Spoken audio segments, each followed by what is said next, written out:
Thomas Gabriel గారు new గాజువాకలో విశాఖపట్నం పరిసర ప్రాంతాల్లో దేవుని యొక్క మహిమగల సేవలో బహుబలంగా వాడబడినటువంటి సీనియర్ పాస్టర్ మన మధ్యలో ఉండటం మనకి ఎంతో ఆశీర్వాదకరం. దేవుని స్తోత్రం కలుగును గాక. మరి ఆహ్వానం మేరకు మన స్థలంలోనికి దేవుడు క్షేమంగా తీసుకుని వచ్చాడు, అందుని బట్టి స్తోత్రం. ఈ సమయంలో ఈ సందర్భంలో దైవజనులకి మరి వాక్యములకు సమయం ఇవ్వబడుతుంది కనుక అయ్యగారు వస్తుండగా చప్పట్లు కొట్టి దేవుని కనపడదాం. అయ్యగారు దేవుని వాక్యం అందించి ప్రభువును మహిమపరుస్తారు. హల్లెలూయా.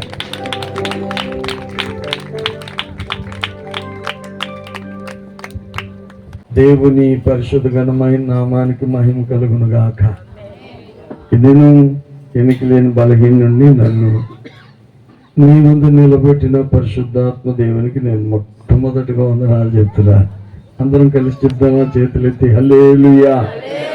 అలాగే నన్ను ప్రేమతో ఈ స్థలానికి ఆహ్వానించిన ప్రియులు, దైవజనులు, దేవుని సేవకులు జాన్ పాల్ గారికి, మరి స్థానిక సంఘ కాపరి లాజర్ గారు, ఇప్పుడు వచ్చిన దేవుని సేవకులు ఇక్కడ ఉన్నారు, వారందరికీ ఈ 7వ యానివర్సరీ సందర్భంగా ప్రభువుని స్తుతించడానికి వచ్చిన సంఘ బిడ్డలు, ఆయా స్థలాల నుంచి వచ్చిన ప్రియులందరికీ, ఈ ప్రాంతానికి ప్రజలకు, ఇక్కడ ఉన్న పెద్దలకు ప్రభు నామములు నా శుభాలు, వందనాలు. హల్లెలూయా, హల్లెలూయా. చక్కటి వాతావరణం కదా మనకి. మీ వర్షం అంతా మా వైజాగ్ వెళ్ళిపోయింది.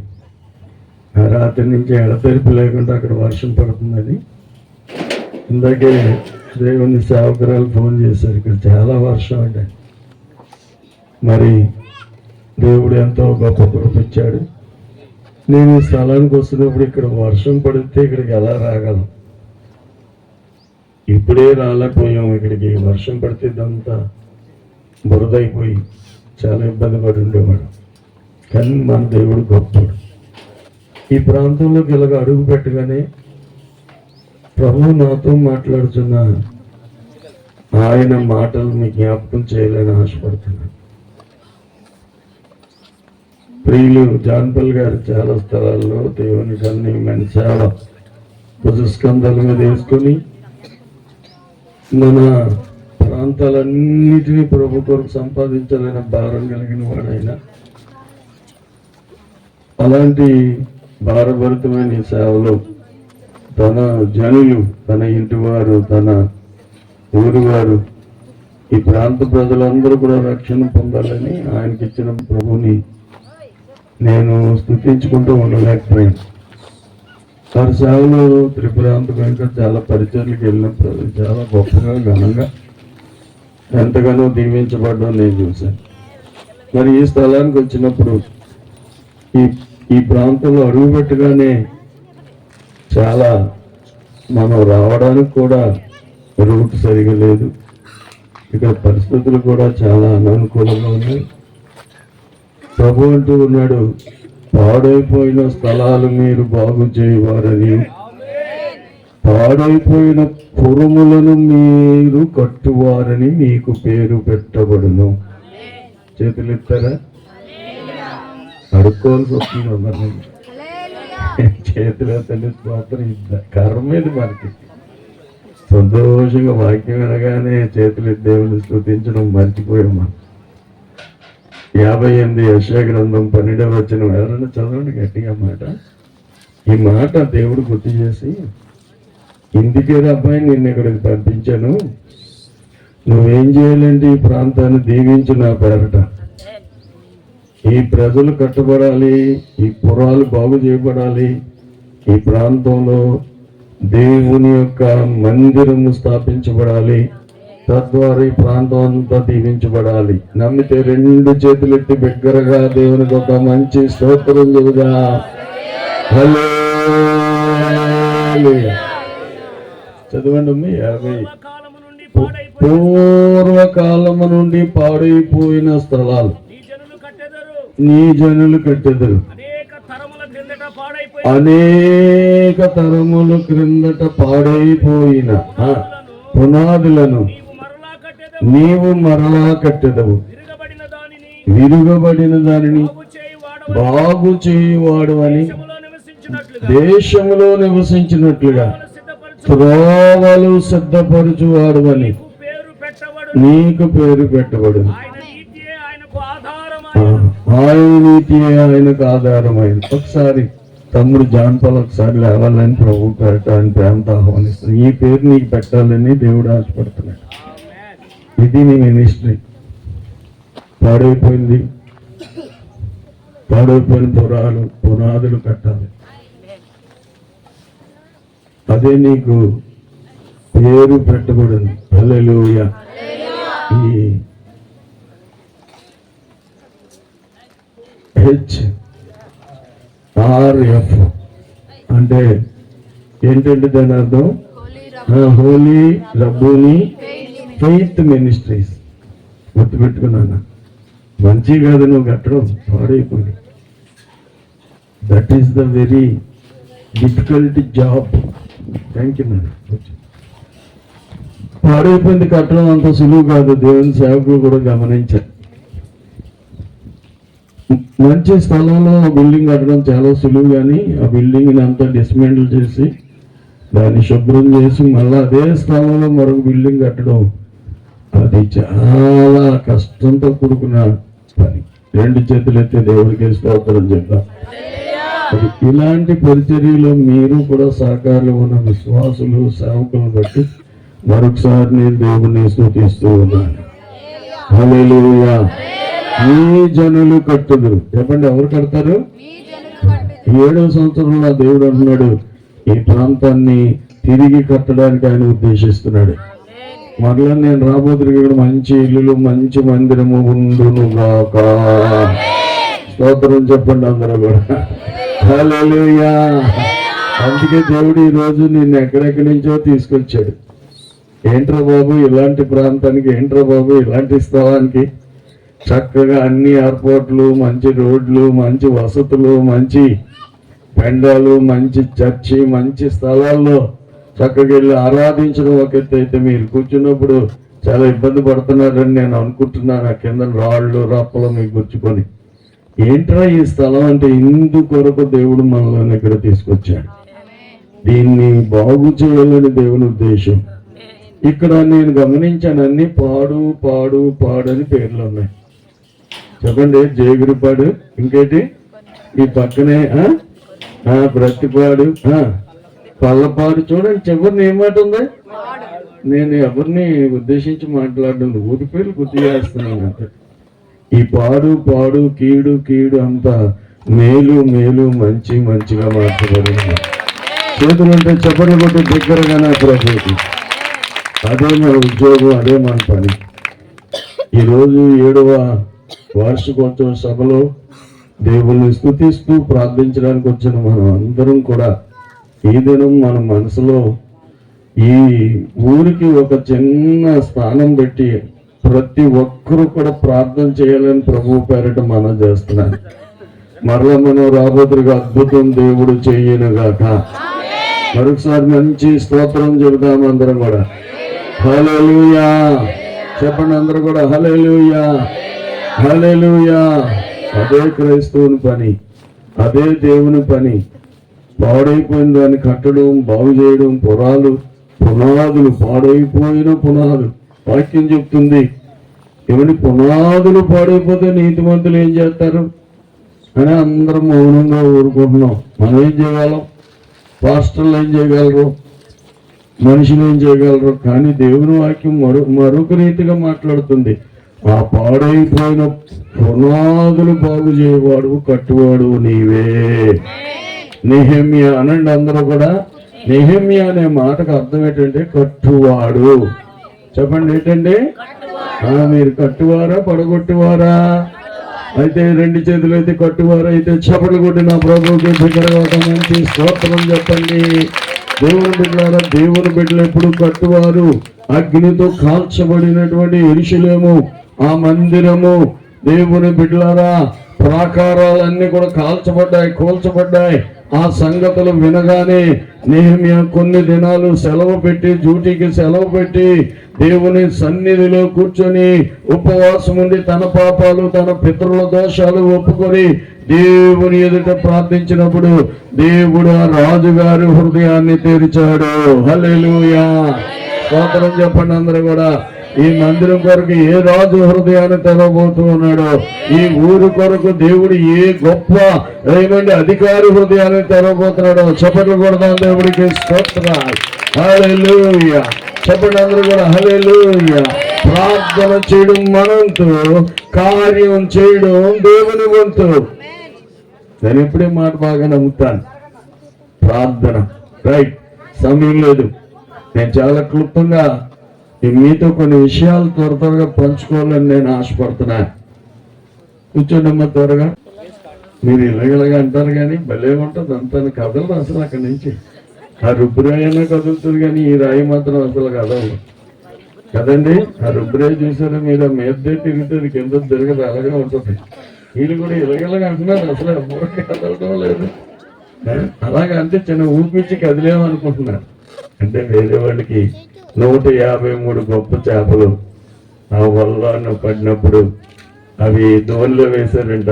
ఆ దోణి నిండిపోయింది, చోట్లేదు. అందులో ఒక చేప అరిసిందంటే, నాకు చోట్లేదు, నేను పడిపోయిలో ఉన్నాను.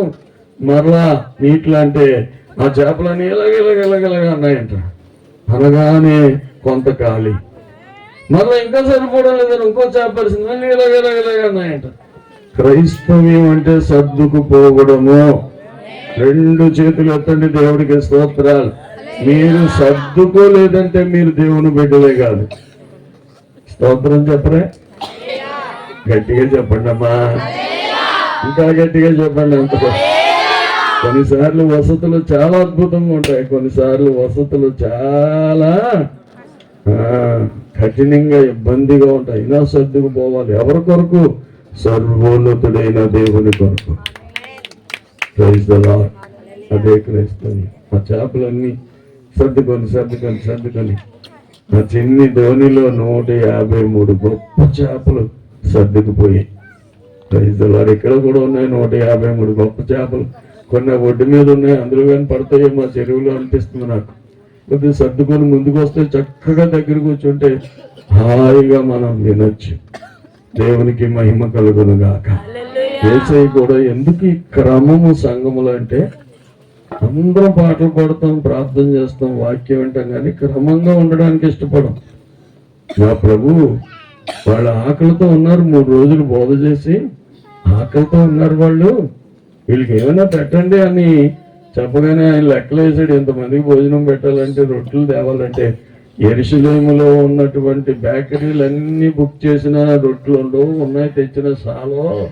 అసలు మీరు ఏమనుకుంటున్నారు ప్రభువా, ఇంతమందికి రొట్టెలు పెట్టమంటున్నారు, అసలు మీకేమైనా మతుందా అన్నట్టుగా ఏమండి ఆ శిష్యులు చూశారు.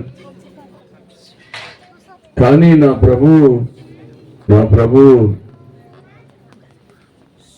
మీరు వారు ఆకలితో మార్గంలో మోర్చిపోతారు, 3 రోజులు తిండి తిప్పలు లేకుండా కూర్చున్నారు, మీరు పెట్టండి అని చెప్పి మీ దగ్గర ఏదైనా ఉందని అడిగితే 2 చేపలు 5 రొట్టెలు తెచ్చి పెడితే ఆశీర్వదించాడు. అవి పంచేటప్పుడు బాగా వినాలి. వారందరినీ అంటే 50 మంది చొప్పున కూర్చుండబెట్టాడంట. చెప్పండి ఎంతమంది? చెప్పండి అమ్మా. ఎందుకంటే అది చాలా పెద్ద స్థలం. యెరూషలేము వెళ్ళాను నేను. ప్రభు వారు కొండ మీద ప్రసంగం చేసిన ఏరియా. అది ఎలా ఉందంటే ఇలాగే ఉన్నాయి కొండలాగా, ఇలాగే ఎలా కూర్చున్నది నాకు అర్థం కాలేదండి. చెట్టు లేదు, పొట్టలేదు, 3 రోజులు. మరి వాళ్ళకి ట్యాంక్ లేదు, మైక్ లేదు. ప్రభు వారు ఎలా వాక్యం చెప్పారు, వాళ్ళు ఎలా కూర్చొని అన్నారు. సోడా తాగడానికి కొట్టలేదు, ఏమండి ఆడవాళ్ళకి మరుగు లేదు. ఎలా ఉన్నారు వాళ్ళు?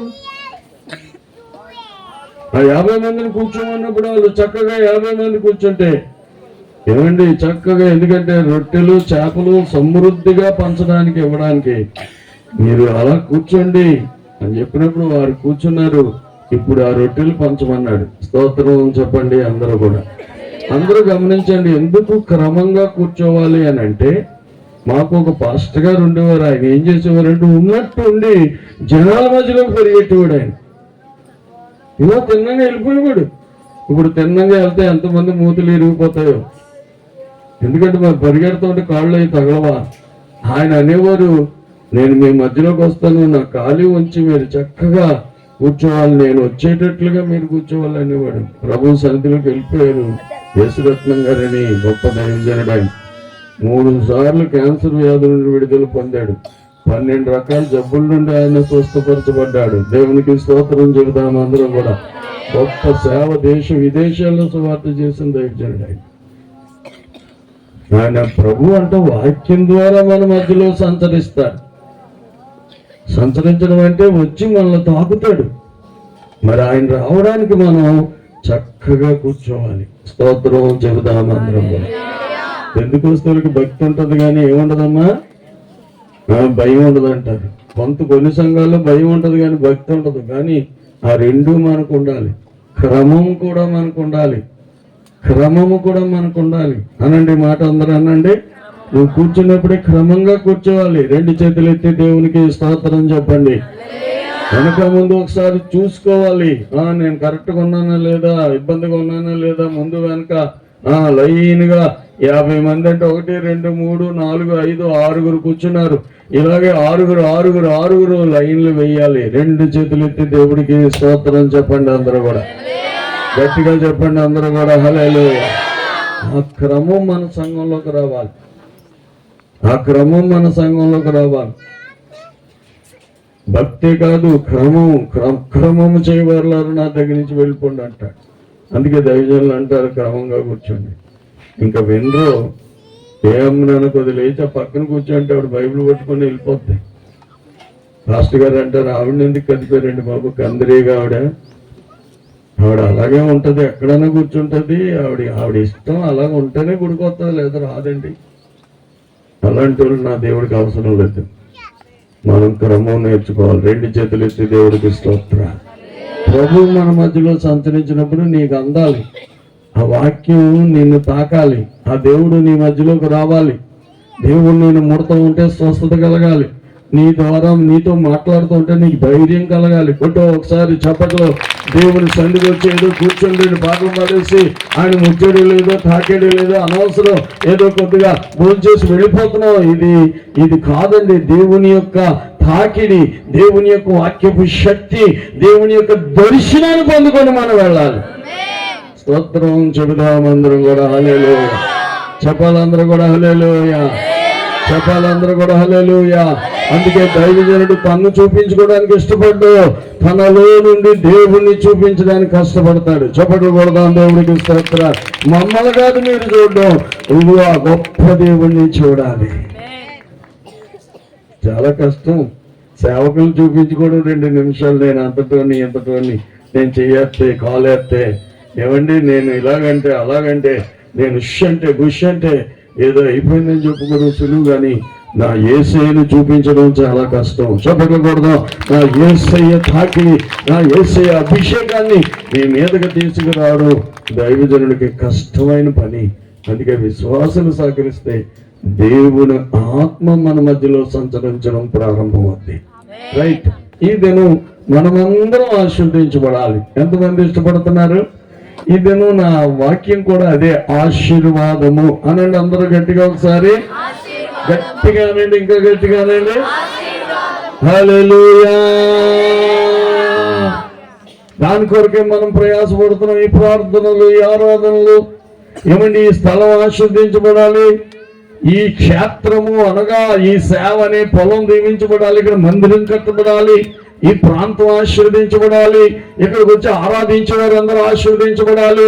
ఇక్కడికి వచ్చి ప్రార్థించేవారు అందరి మీదకి దీవెన రావాలి. వారి శాపం పోవాలి, వారి పాపం పోవాలి, వారి రోగం పోవాలి, వారిని ఏలుబడి చేసే దురాత్మ శక్తి నుండి విడుదల పొందాలి. దైవ శక్తి రావాలి, సంతోషం కలగాలి, ఆనందం కలగాలి, ఆరోగ్యం కలగాలి, ఏమని పరిశుద్ధత కలగాలి, నీతి కలగాలి, దీవెన రావాలి, ఆశీర్వాదం పొంగిపోయాలి. హల్లెలూయా. అంటే దానికి ఒకే ఒక మార్గాన్ని దేవుడు సూచించాడు. నిర్గమకాండం 20వ అధ్యాయం 24వ వచనం. ఎవరైనా కొద్దిగా చదివి సహాయం చేస్తే నేను ముందుకెళ్ళిపోతాను త్వరగా. ఎందుకంటే టేక్ యువర్ ఓన్ టైం అని దైవజనులు చెప్పారు. కానీ మనం కూడా సమయ పాలన చేద్దాం. పరిశుద్ధాత్మ నడిపింపు అన్నారు. ఆ మాట నాకు చాలా బాగా నచ్చింది. నేను ఎక్కడికైనా వెళ్తే చాలా మంది చెప్తారు, ఒక అరగంట చెప్పండి పాస్టర్ గారు అంటారు. నేను రాత్రి అంతా ప్రయాణం చేసి వైజాగ్ నుంచి మీ ఊరు వచ్చాను.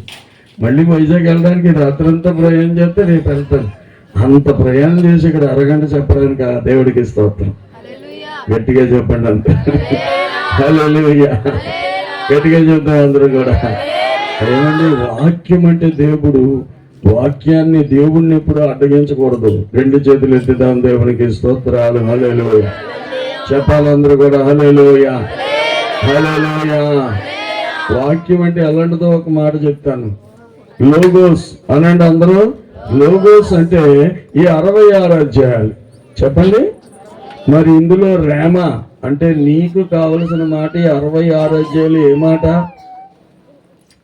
ఉదాహరణకి నీకు చీరలు కావాలి, కొట్టు నిండా చాలా చీరలు ఉంటాయి, కానీ నీకు నచ్చిన రంగు, నచ్చిన రేటు, ఏమండి నీకు నచ్చినటువంటి చీర దొరకడానికి ఏమండి 10 కొట్లు తిరుగుతావు.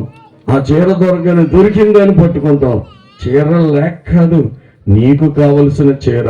ఈ బైబిల్ గ్రంథంలో వాక్యం లేకపోవడం కాదు, నీకు నాకు కావలసిన రేమ. చెప్పలు కొడదాం దేవుడికి స్తోత్ర. అది పట్టుకోవడమే మనకి కష్టం. ఏదో బోధించడం కాదు, ఏదో మాటలు చెప్పడం కాదు. ప్రజలకి కావలసిన మాటలు దేవుని పాదాల దగ్గర కూర్చున్నప్పుడు ఆ రేమాను దేవుడిస్తాడు. ఆ మాట ప్రజలందరినీ తృప్తిపరుస్తుంది.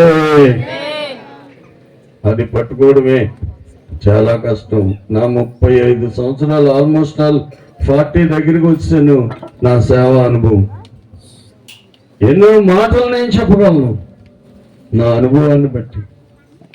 బట్ నా అనుభవం కాదు ఇక్కడ కావాల్సింది, దేవుని యొక్క రేమ, దేవుని మాట.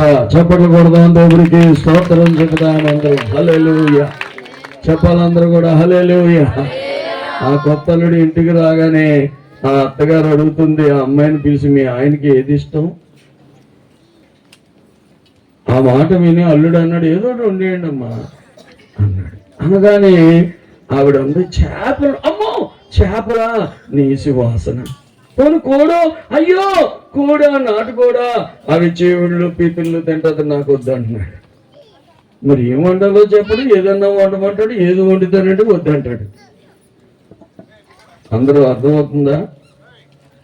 వంకాయ అమ్మో దొరదంటాడు, అమ్మో బెండకాయ అంటే జిగురు అంటాడు, అమ్మో దొండకాయ అంటే దిగదంటాడు. స్తోత్రం చెప్పండి, గట్టిగా చెప్పండి అమ్మా. నీకేమైనా అర్థమవుతున్నాయి నా మాటలు? మా వైజాగ్ మాటలు కదా చిన్న తేడాగా ఉంటాయి. నీ గుంటూరు చాలా చక్కగా మాట్లాడతారు. హల్లెలూయా. ఏమండి ఆయన అన్నాడు బార్కి వెళ్ళిపో అంటే బార్కి వెళ్ళమంటున్నాడు. ఏంటి అనుకున్నాను నేను, ఇక్కడెక్కడ ఉంది బార్? నేను పాస్టర్ గారిని బార్కి వెళ్ళను అన్నాను. అంటే బార్ కంటే తిన్నంగా వెళ్ళమని మీ మాట. మేమంటాం తిన్నంగా వెళ్ళిపో అంటాం మేము. అలాంటి చిన్న చిన్ని తేడాలు ఉంటాయి. దేవునికి మహిమ కలుగును గాక. స్తోత్రం చెప్దాం అందరూ. మళ్ళీ పక్కనే విశాఖపట్నం, జస్ట్ గుంటూరు, పెద్ద దూరం ఏం కాదు. ఒక నైట్ జర్నీ, ఒక 500 కిలోమీటర్లు, లేకపోతే అందుకంటే పెద్ద ఎక్కువేం కాదు. చిన్న తేడాలు ఉంటాయి. అందరూ గమనించండి, గ్రహించండి. రైట్. రేమ, ఈ రోజు మనకి ఇచ్చే రేమ ఏంటంటే ఆశీర్వాదం. స్తోత్రం చెప్దాం అందరూ. ఈ ప్రాంత ప్రజలు దీవించబడాలి, ఈ సంఘం దీవించబడాలి, ఈ రోజు వచ్చిన మనం దీవించబడాలి, ఇక్కడ సేవకులు దీవించబడాలి, ప్రతి పిల్లలు దీవించబడాలి, పెద్దలు దీవించబడాలి, వృద్ధులు దీవించబడాలి, యవ్వనస్తులు దీవించబడాలి. దీవెన పొందుకుంటూ ఎవరు ఈ స్థలము విడిచి వెళ్ళడానికి వీలు లేదు. నమ్మితే బిగ్గరగా ఒక మంచి స్తోత్రం చెబుదాం. అందుకే నా ప్రభు అన్నాడు, దేవుని బిడ్డలారా 20వ అధ్యాయం 24వ వచనం మనం చదివితే, అక్కతో మట్టి బలిపీఠం నా కొరకు చేసి దాని మీద నీ దహన బలులు, సమాధాన బలులు, నీ గొర్రెలు, నీ ఎద్దు అర్పించు. నేను నా నామమును జ్ఞాపకార్థముగా ఉంచు ప్రతి స్థలములోను నీ వద్దకు వచ్చి నిన్ను ఆశీర్వదించదును. చప్పటి కొట్టండి దేవునికి స్తోత్రం. ఎక్కడైతే బలిపీఠం కడతారో, మట్టి బలిపీఠం కట్టి నీ గొర్రెలు నీ ఎద్దులు దాని మీద అర్పిస్తారు, నేను ఆ ప్రతి స్థలములోకి నేను వచ్చి మిమ్ములను ఆశీర్వదించదును. స్తోత్రం చెప్పండి అందరూ హల్లెలూయా. దేవుని యొక్క కృపలో 7 సంవత్సరాల క్రితం కట్టబడినటువంటి బలిపీఠాన్ని నా దేవుడు చూచి అంటూ ఉన్నాడు, ఇక్కడ ప్రార్థనలు జరుగుతున్నాయి, ఇక్కడ ఆరాధనలు జరుగుతున్నాయి, ఇక్కడ నిత్యము ధూపం నా సన్నిధికి వెళ్తుంది. అయ్యో నా ప్రజలకు ఆశీర్వాదం లేదే.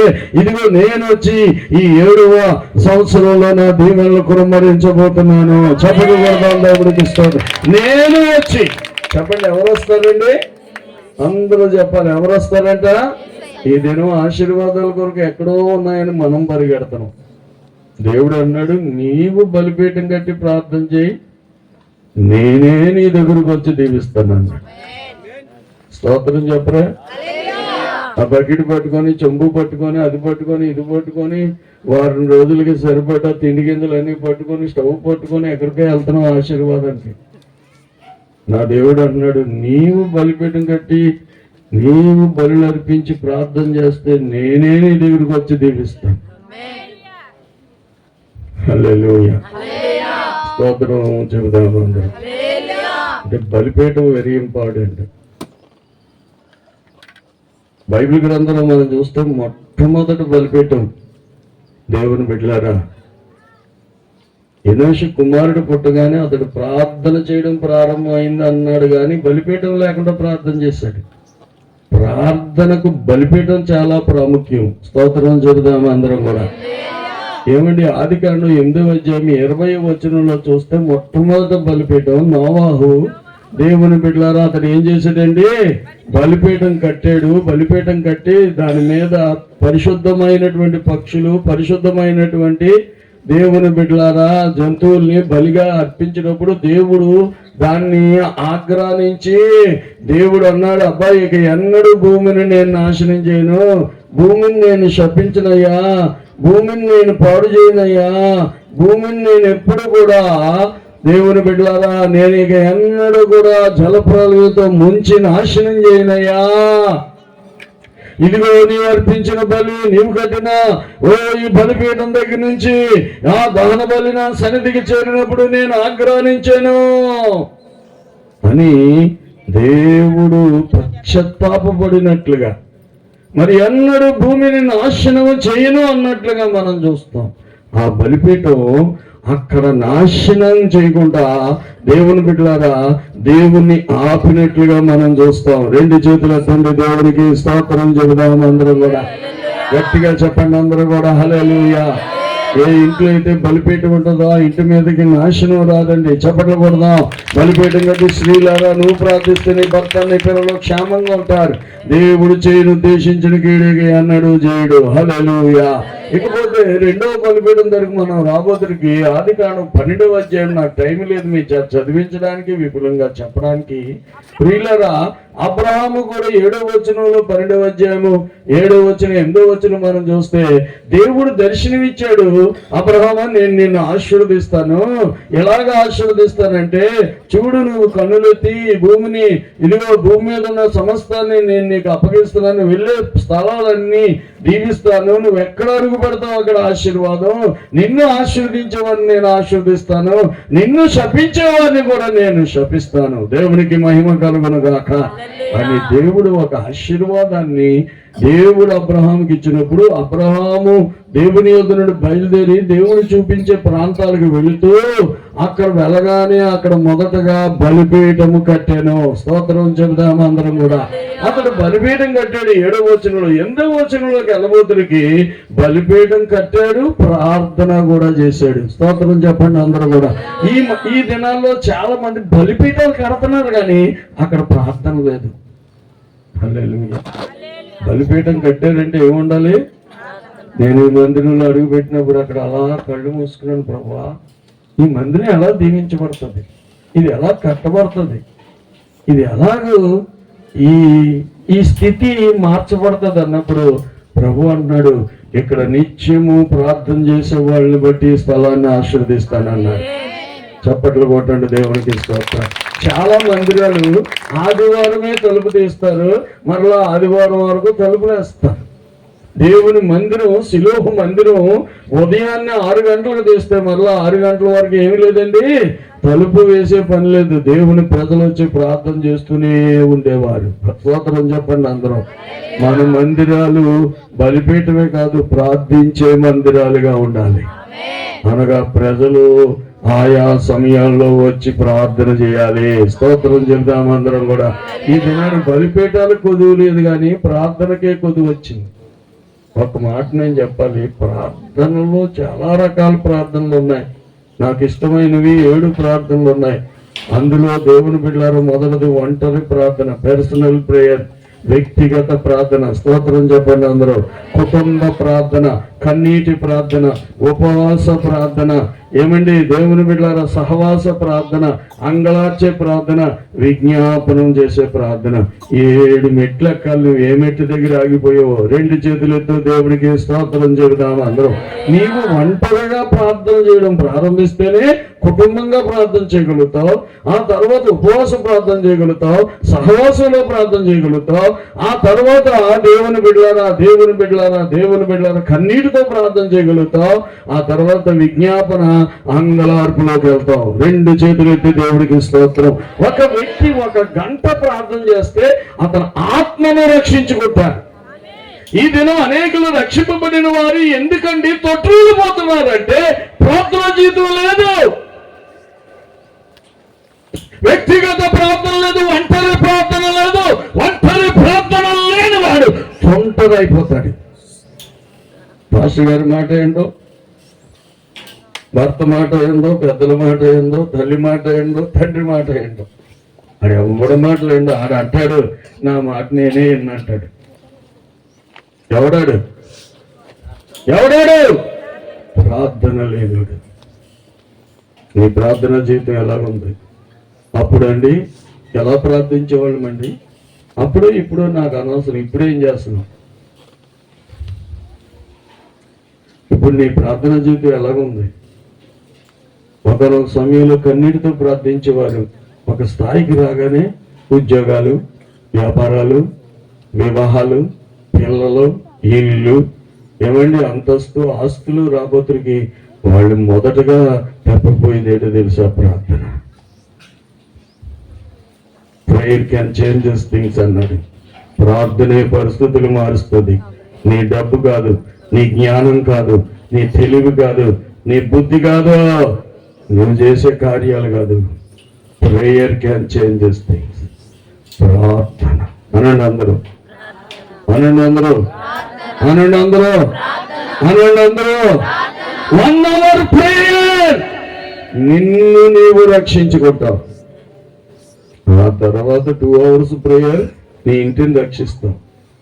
3 hours ప్రేయర్ నీ ఊరిని, నీ దేశాన్ని రక్షించుకుంటావు. నా ప్రభు అన్నాడు, ప్రార్థన అనే మాట వచ్చింది కాబట్టి నేను చెప్పాలి మాట. పేతురు, ఒక్క గడి అయినా ప్రార్థన చేయలేవా నువ్వైనా?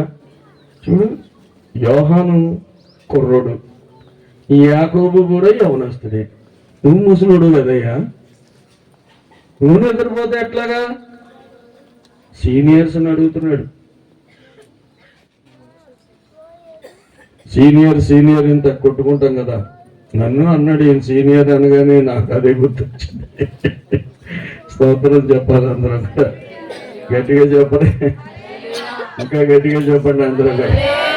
రాత్రంతా ప్రయాణం చేస్తూ తెల్లవారు 4కే బస్సులోని నేను ప్రార్థన చేస్తుంటే పక్క ఆవిడ పెద్ద సౌండ్ పెట్టి ఆ రీల్స్ చూస్తూ ఉంది. అవి చెవులో పడుతున్నాయి. అయ్యి బాబోయ్, ప్రార్థన చేయడానికి ఒక స్థలం ఎంత ప్రాముఖ్యం అనిపించింది నాకు. ఎక్కడ పారిపోవాలి బస్సులో, ఎక్కడ చూసినా అందరూ ఫోన్లో ఆన్ చేసి చూసుకుంటున్నారు. తెల్లారే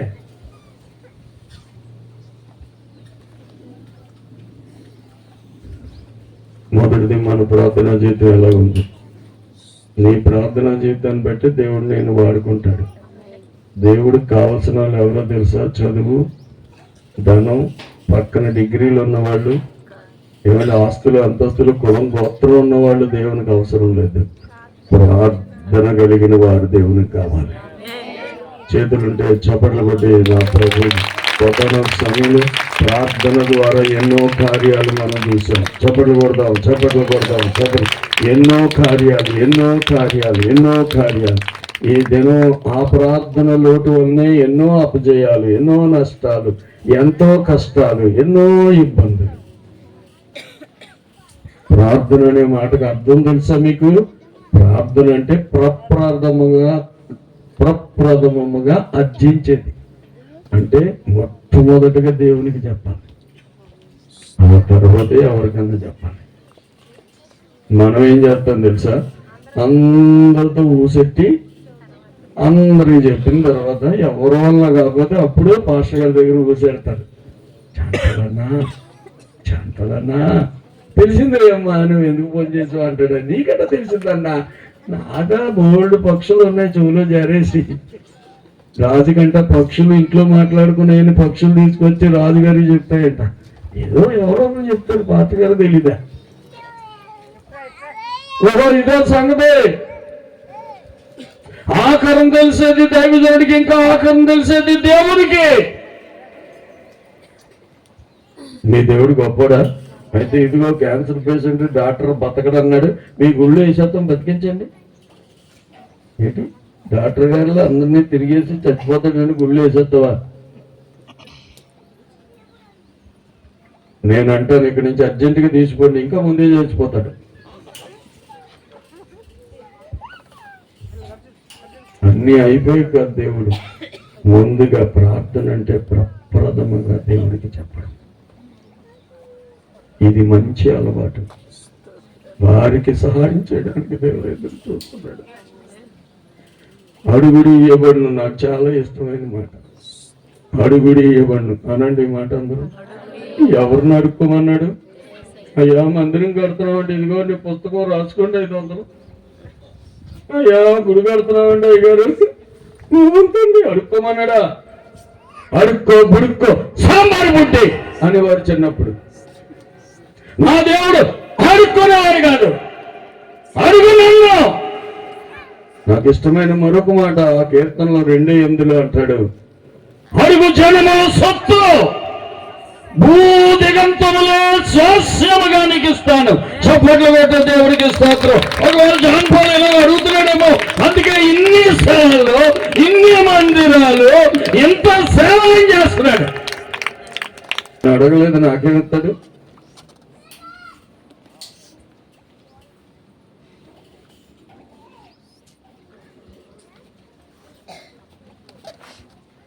ప్రార్థన చేయమన్న దేవుడు మౌనంగా ఉండే దేవుడు కాదు. నా నామమున మీరు నన్ను ఏమి అడిగినా నేను అది చేతును. 2 చేతులు ఎత్తు. నువ్వు ఆరోగ్యంలో దేవుని చెప్తావు. చప్పట్లు కొట్టవు, చప్పట్లు కొట్టవు. నువ్వు కడుపు నిండా తిండి తినడం దేవుని చెప్తావు. ఒంటి నిండా బట్ట కట్టుకోవడం దేవుని చెప్తావు. చప్పట్లు కొట్టవు. అంతేకాదు నీ తోటి వారందరికంటే, నీ సహోదరులందరికంటే నేను నిన్ను హెచ్చిస్తాను. అందరికంటే గొప్పగా ఉండడం దేవుని చెప్తాం బ్రదర్. నీ సహోదరులు అంటే అన్నదమ్ముల కంటే చెప్తాడంట. యోసేపుని అలా చేయలేదా నా దేవుడు? కుటుంబానికే పోషణగా నిలబెట్టలేదా? ఎందుకు అలా చేశాడు? దానికి ఒక రీజన్ ఉంది. ఒకసారి మీరు ఆ మాట చూడాలి. ఏమండి? హెబ్రీ పత్రిక 1వ అధ్యాయము 7వ వచనం ఒకసారి మీరు చదవండి. చాలా గట్టిగా, చాలా త్వరగా చదవాలి. ప్లీజ్ అమ్మ రాసుకుందరు, కానీ మీరు చదివితే నాకు సహాయంగా ఉంటుంది. హల్లెలూయా. హెబ్రీ 1:7. అమ్మ 9వ వచనం చదవండి. నీవు నీతిని ప్రేమించి దుర్నీతిని ద్వేషించదు గనుక దేవుడు నీ తోడి వారి కంటే నిన్ను హెచ్చించినట్లు ఆనంద తైలాభిషేకముతో నిన్ను అభిషేకించును. చప్పట్లు కొట్టండి దేవుడికి స్తోత్రం. దేవుని బిడ్డలారా, దేవుడు నిన్ను హెచ్చించాలంటే, దేవుడు నిన్ను ఆస్వాదించాలంటే, అందరికంటే గొప్పగా చేయాలంటే ఒక పని చేయాలి. నీవు ఏంటండి? నీతిని ప్రేమించి దుష్టత్వాన్ని విడిచిపెట్టాలి. నీతి అనగా ఏంటి? దేవుడే. ఆయనను అబ్రహాము దేవుడు నమ్మాను, అది అతనికి నీతిగా ఎంచబడింది. That is the righteousness. స్తోత్రం చెప్పరా? మన ప్రార్థనలు, మన దాన ధర్మాలు మురికి గుడ్లు అంట బ్రదర్. మనం దేవుడిని నమ్మడమే. Is our master. ఆయనే నా యజమానుడు. తమ్ముడు పాట రాస్తాడు, యజమానుడా యజమానుడా. ఆ పాట విన్నప్పుడల్లా నా కన్నీరు పెట్టుకుంటూ ఉంటాను. అవును, నీవే నా యజమానుడు, నీవు నా యజమానుడు. అందరి దగ్గర పందిరి పొట్టు తిన్నాను కూడా, అక్కడ తిన్నెవరు డాడీ? మీ ఇంట్లో అయితే సమృద్ధి. అందుకే నేను పనివాడిగా వచ్చాను, నాన్న నీ పిలవడానికి కాదు. నీవు నా యజమానుడు, ఎక్కడైతే సమృద్ధిగా ఉంది.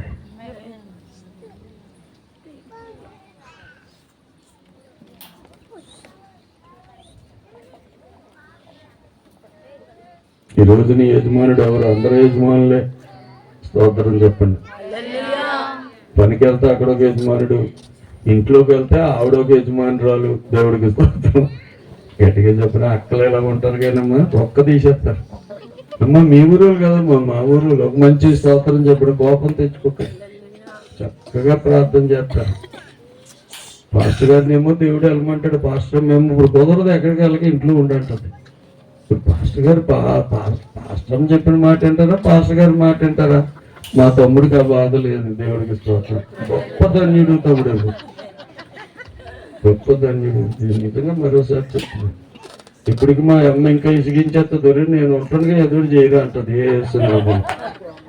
అదే అంటున్నాను నేను. ఒక మంచి స్తోత్రం చెప్పనే.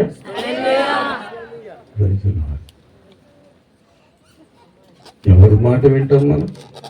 సందర్భం వచ్చింది. పిల్లల మాట వినాలా, దేవుడి మాట వినాలా? భర్త మాట వినాలా, దేవుడి మాట వినాలా? పిల్లల మాట వినాలా, దేవుడి మాట వినాలా? యజమానుడు మాట వినాలా, పరమ యజమానుడు మాట వినాలా? ఆయన మాట అంటే ఇక్కడ ఉద్యోగం ఊడిపోద్ది. స్తోత్రం. మాట్లాడటం లేదు ఎవరు. అందుకే మేము దేవుడి మాట వినమంటే మేము తెలివైన వాళ్ళు అని చూస్తున్నారు వాళ్ళు. కానీ నేనంటాను, నువ్వు దేవుడి మాట వింటేనే బ్రతుకుతావు, ఎవరి మాట విన్నా చస్తాం. స్తోత్రం చెప్తాం. అబ్రహాం కూడా ఏం చేశాడు? ఆవిడ మాట వినేసి ఏం చేశాడమ్మా? చొక్కా చెప్పి ఏం చేశాడు? అతను జీన్ ప్యాంట్ వేసి మీదను చక్కగా ఏం వేసాడండి? మంచి దాన్ని టీషర్ట్ వేసాడు. కుర్రోళ్ళు తయారైపోయాడు. హాగర్తో వెళ్ళిపోను కానీ కుర్రోడు అయిపోయాడు. గడ్డలన్నీ తీసాడు. దేవుణ్ణి అడగకుండా హాగర్తో వెళ్ళిపోయాడు.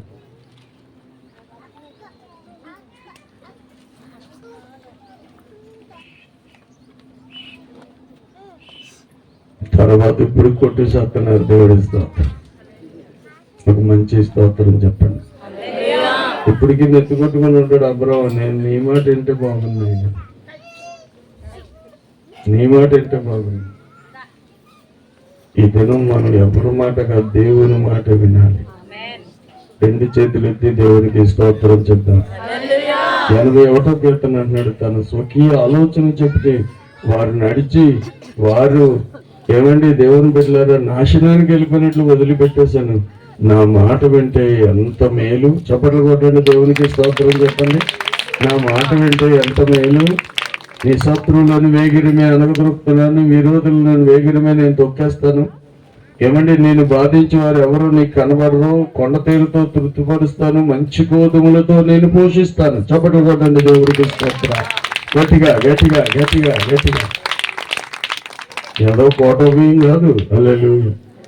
కోట కాదు.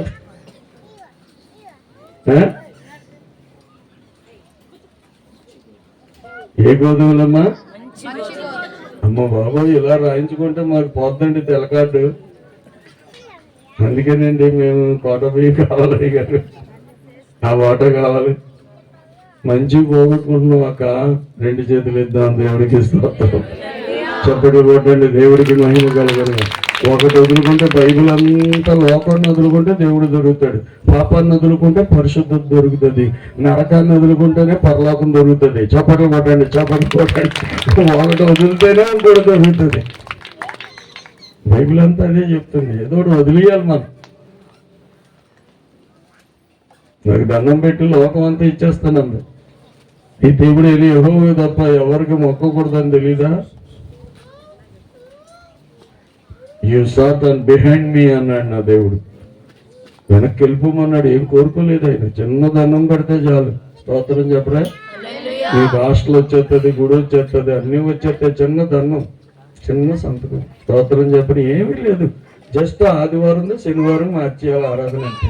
ఆడే గుడికెడేస్తాడు, ఆడే అన్ని చేసేస్తాడు, ఆ డబ్బులన్నీ తీసేయాలి. స్తోత్రం చెప్పరా? చిన్న మార్పు. నీకు బెంచ్ కారు వచ్చేది. స్తోత్రం. దాని గురించే మనం సేవ చేసేది. ఎంత బతికి దెయ్యానికి దండం పెట్టేది. జీవం కలిగింది దేవునికి. నీ ప్రార్థనే నీకు ధైర్యాన్ని పుట్టిస్తుంది, ప్రభు కొరకు నిలబెడుతుంది, నిన్ను ఎన్నడూ పడిపోకుండా నిలబెట్టేది. నీ ప్రార్థనే నీకు కంచిగా ఉంటుంది, నీ ప్రార్థనే నీ ఇంటికి కంచిగా ఉంటుంది, నీ ప్రార్థనే నీ యొక్క సంఘానికి కంచిగా ఉంటుంది, నీ ప్రార్థనే నీ దేశానికి ప్రాకారంగా మార్చబడుతుంది. స్తోత్రం. హల్లెలూయా. దైవజనుడి ప్రార్థన సంఘానికి ప్రకారం. సేవకుల మానకండి. దేవుడికి స్తోత్ర. సమయాలు అన్నాడు, వీరి గురించి ప్రార్థన చేయడం మానేస్తే నాకు పాపం అన్నాడు. మనం చేయడమే. అది దశభాగం ఇచ్చిన, ఇవ్వకపోయినా, గుడికి వచ్చినా రాబోయిన మన ప్రార్థనే. అది మన ఉద్యోగం. స్తోత్రం చెబుతాం. దానికి జీతం దేవుడు మనకి ఇస్తాడు. చప్పట్లు కొడతాం, చప్పట్లు కొడతాం. హల్లెలూయా. ఏదో రోజు నీ ప్రార్థన తీసుకొచ్చి ఇంట్లో పడి నీ పాదాలు దగ్గర పెడేస్తుంది. అయ్యగారు తప్పు చేశాను, అయ్యగారు నా కళ్ళు తెరిచాడు దేవుడు అని. ప్రార్థన ఉండాలి. ప్రార్థన ఉండాలంటే బలిపీఠం ఉండాలి. ఇస్సాకు బలిపీఠం కట్టాడు. 26వ అధ్యాయం. ఇస్సాకు బలిపీఠం కట్టినప్పుడు ఆ ఊర్లో వాళ్ళందరికంటే ఎక్కువగా దీవించబడ్డాడు. అతడు విత్తనాలు వేసినప్పుడు 100 పంట పండింది. చప్పట్లు కొట్టండి, దేవుడికి స్తోత్రం చెప్తాం. గట్టిగా చెప్పండి అందరూ. హల్లెలూయా. చూడండి, ఆదికాండం 26వ అధ్యాయం ఒక్క మాట మీరు చదివితే 25వ వచనం. ఏమండి, ఇస్సాకు కూడా బలిపీఠం కట్టాడు. బలిపీఠం కట్టే అనుభవాలు చాలా గొప్పవి. దేవుని బిడ్డలారా, దేవుని బిడ్డలారా, బలిపీఠం ఎక్కడ ఉంటే అక్కడ ఆశీర్వాదం. అక్కడ అలాగ మీరు చదువుకుంటూ వస్తే 28లోకి రాబోతునికి ఏమండి వాళ్ళు ఏమంటారంటే, ఏమండి దేవుడే ఏమండి యెహోవా నీకు తోడై ఉండుట ఈ జనులు చూస్తారు. చెప్పడం ఎక్కడ బలిపీఠం ఉంటుందో, ఎక్కడ ప్రార్థన బలిపీఠం ఉంటుందో అక్కడ దేవుడు వారికి తోడుగా ఉంటాడు. ఈ HRF కి దేవుడు తోడుగా ఉండాలంటే బలిపీఠం, ప్రార్థన ఉండాలి. విచిత్రం ఒక సంగతి చెప్తాను. పనులు ఎక్కువై కోల్ది ప్రార్థన తగ్గిపోతాయి. స్తోత్రం చెప్పండి. మాకు కూడా అదే, అక్కడికి వెళ్ళాలి, ఇక్కడికి వెళ్ళాలి, ఆ ఊరు వెళ్ళాలి, ఈ ఊరు వెళ్ళాలి అంటే ప్రార్థన మిస్ అయిపోతాం. అలిసిపోయి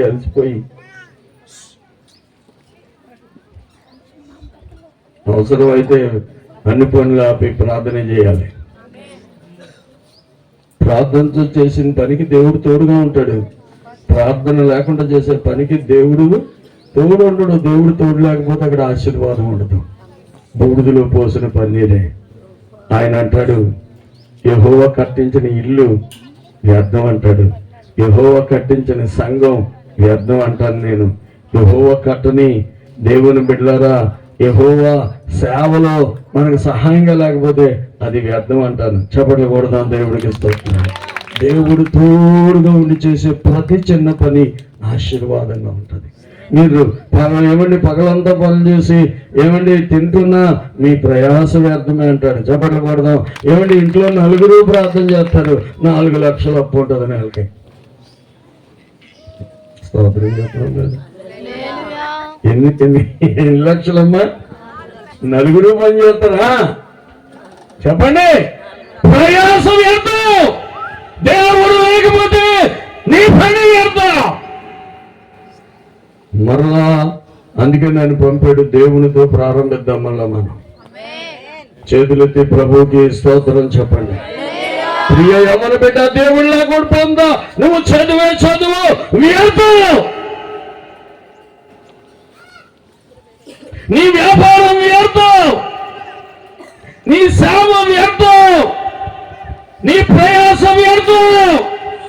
ఇదిగో ఇస్సాకుకి దేవుడు తోడుగా ఉన్నాడు.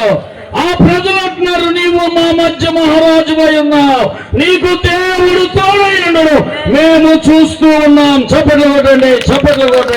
ఎవరు అంటున్నారు? వారికన్నా అమెరికా ధరలు సాయం చేస్తున్నారంట. మహిమ ఎవరికి వెళ్తుంది? తప్పని నేను అన్ను తీసుకొనియండి, ఆ లెక్కలు చెప్పాలి, లేకపోతే తొక్కదేస్తాడు. స్తోత్రం చెప్పనే. కానీ నీకెవరు తోడుగా ఉన్నారు? వారి యెహోవా యాజకులని జనులు చెప్పుకుంటారు. ఈ హెచ్ఆర్ఎఫ్ మినిస్ట్రీస్ లో ఉన్నవారు దేవుని సేవకులు. జనులు చెప్పాలి. వచ్చుపోవచ్చిన దైవజనుడు, దేవుని సేవకుడు, దేవుని యందు భయభక్తులు కలిగిన వాడు, అతడు ఏ మాట చెప్పును అది జరుగును. అన్న ఏం చెప్తాడో అది జరుగుతుంటే చప్పట్లు కొడదాం. దేవుడికి స్తోత్రాలు. సాక్ష్యం చెప్తుంది.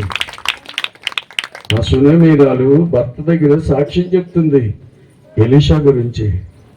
మామూలుడు కాదు అతను. మన ఇంటి మీద మేడ మీద ఒక గదేద్దాం, మంచం పెడదాం, దీపస్తంభం పెడదాం, ఒక బల్లేద్దాం, వచ్చినప్పుడల్లా ఇంట్లో ఉంటాడు అతను. చెప్పాడు, వచ్చే సంవత్సరం నీ కౌగిడి కుమారుడు ఉంటాడని పుట్టేశాడు. చప్పట్లు కొట్టలే. ఇప్పుడు కన్ఫర్మ్ అయిపోయింది ఆయనకు కూడా. అయ్యో బాబు, మా ఆయన ముసలోడు అండి బాబు, పిల్లలు అనకండి అంటుంది. దేవుడు తోడుగా ఉంటే నేను యెహోవా యాజకులు అంటారు.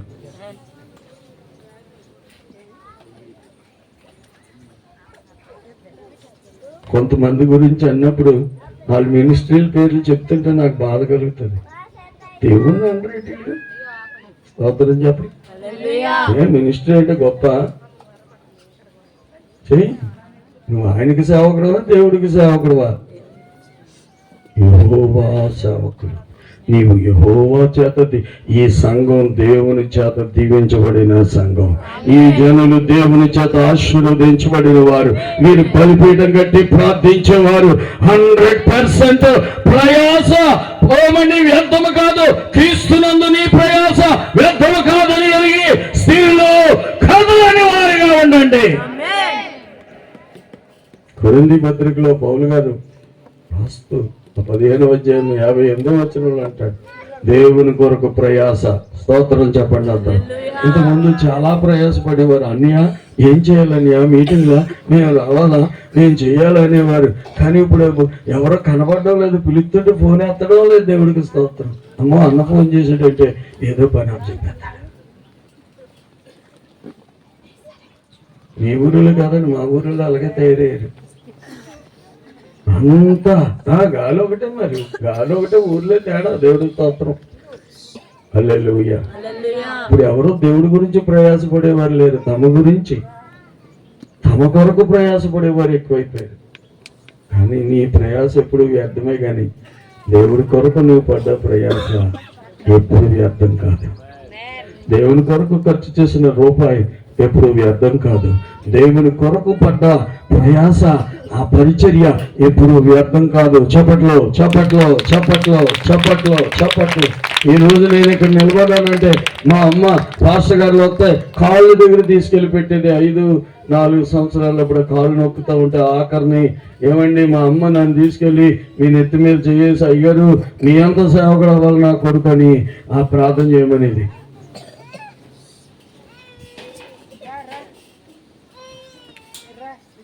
గొప్ప సేవకుడు అవుతాడు. మన పరిచర్యలోంచి పదవి. స్తోత్రం. హల్లెలూయా. గట్టిగా స్తోత్రం చెప్పండి అందరూ. ఇంకా గట్టిగా చెప్పండి అందరూ. హల్లెలూయా చెప్పాలి అందరూ. హల్లెలూయా. అసలు పరిచర్య చేసేవాళ్ళు ఇక్కడ పాటలు పాడాలి, పరిచర్య చేసేవాళ్ళు ఇక్కడ ప్రార్థన చేయాలి, పరిచర్య చేసేవాడు ఇక్కడ ఏం చేయాలి, స్టేజ్ ఎక్కాలి. కానీ ఇప్పుడు పరిచయం చేసేవాళ్ళు కూడా అక్కడ పరిచయం చేస్తాడు, టుప్ టాప్ వచ్చి స్టేజ్ ఎక్కుతాడు. మా పాట పండి అంటాడు మళ్ళీ రాసి. ఇప్పుడు దేవుడిని సంతోషపరిచే కంటే ఇప్పుడు మనుషులు సంతోషపరచుకునే సేవ ఎక్కువైపోయింది. నాలుగో పాట ఇచ్చారా రే మమ్మల్ని అంటారు, అయ్యగారు ఒక 2 పాటలు పాడించాలండి, లేకపోతే వాళ్ళతో కష్టం. 2 4 పాడించుకో, నాకేం పొంది. కూలోని పిలిచి కాఫీ టీలు ఇస్తే నీకు దండగా నాకేం దండగా. కూలోని కూలి పని చేయించుకోవాలి. స్తోత్రం చెప్పండి. నన్ను వాక్యాలు పిలిచిన వాళ్ళు సమయం ఇస్తాను, 4 మాటలు చెప్తాను, కానీ నన్ను కూర్చోబెట్టి కాఫీ టీలు ఇచ్చి పని చేసుకుంటా నాకేం బాధ. అలా చూస్తాబెట్టయ్యా, ఖచ్చితంగా చెప్తాను నేను. సేవకుని పిలిచామంటే ఖచ్చితంగా వాడుకుంటే నాకు ఆశీర్వాదం. 2 మాటలు చెప్తాడు దేవుడి గురించి. అప్పుడు పాడుకుంటాం, ఎప్పుడు పాటలు ఎప్పుడు ఆడుకుంటాం, ఎప్పుడూ ఉంటాయి. చప్పట్లు కొట్టరే దేవుడికి స్తోత్రం చెప్తాం.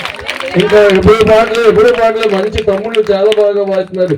వీళ్ళు వాయిస్తూ ఉంటే పాడలేని వాళ్ళు కూడా లోపల నుంచి ఊపొచ్చేస్తుంది. సినిమా వాళ్ళు ఎంతో ప్రాక్టీస్ చేసి స్టేజ్ ఎక్కి పాడతారు. మన వాళ్ళు నో ప్రాక్టీస్, డైరెక్ట్ స్టేజ్ ఎక్కి. అబ్బా ఈవిడికి అర్థమైంది దేవుడి స్తోత్రం. తమాషగా చెప్పిందా ఎక్క మంచిదేమో, కరెక్ట్గా చెప్పు, ఒక మంచి స్తోత్రం చెప్పండి. అసలు మేము ఏమండి స్క్వైర్లో ఉండేటప్పుడు శనివారం ప్రాక్టీస్ చేస్తా కానీ ఆదివారం పాటించేవారు కాదండి. ఎలా పాడుతామో ఎలా వీళ్ళు పాడతారు, ఎంతమంది ముందు స్టేజ్ మీద. ఇక్కడ పాడాలంటే ఎంత ప్రాక్టీసు, ఎంత అభిషేకం, ఎంత ఆత్మ ఉండాలి. ఆనాడు పందిర్లు వేయాలంటే ఏమంటే పరిశుద్ధాత్మ పూర్ణులే రాట్లు వేయాలి. చప్పట్లు కొట్టండి దేవుడికి స్తోత్రం.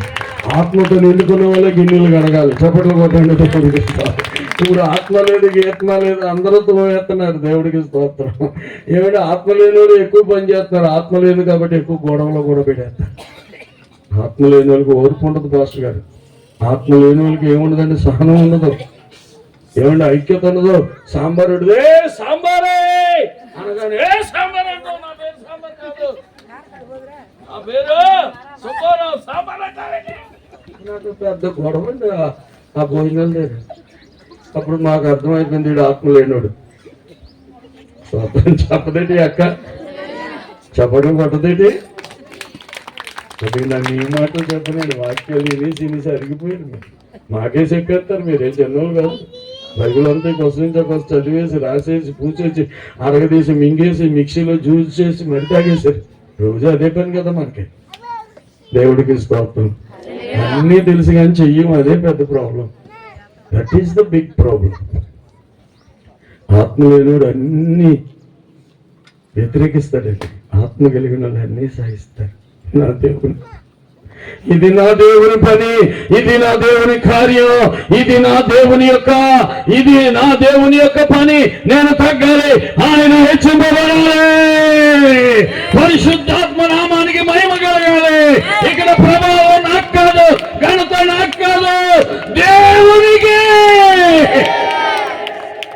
హల్లెలూయా. బాబు D- పట్టుకోసారి స్తోత్రం. హల్లెలూయా. ఎంతమంది ఇష్టపడుతున్నారు? 2 చేతులు హల్లెలూయా. అందరూ